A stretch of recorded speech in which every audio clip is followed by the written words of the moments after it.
नमस्कार दोस्तों, आप सभी को मैं बता दूं कि खेसारी लाल पाँचवें राउंड में पीछा है। 2909 वोट से पीछे चल रहे हैं और छोटी कुमारी 2909 वोट से लीड कर रही है। और आप सभी को मैं बता दूं कि 28 राउंड का वोट होने वाला है।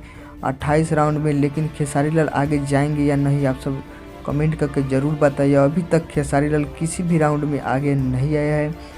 तो आप सभी को मैं बता दूं कि खेसारी लाल हार रहे हैं या जीत रहे हैं, कमेंट करके ज़रूर बताइए। क्योंकि खेसारी लाल को हमारे अंदाज से जीतना चाहिए, लेकिन लेकिन आगे तो कभी जा नहीं रहे, तो कैसे लगेगा कि जीतेंगे। तो आप लोग कमेंट करके ज़रूर बताइए, खेसारी लाल सही में जीतेंगे कि हार जाएंगे।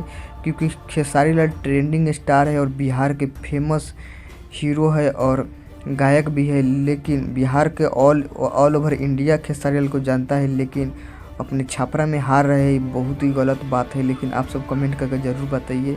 तब तक के लिए धन्यवाद।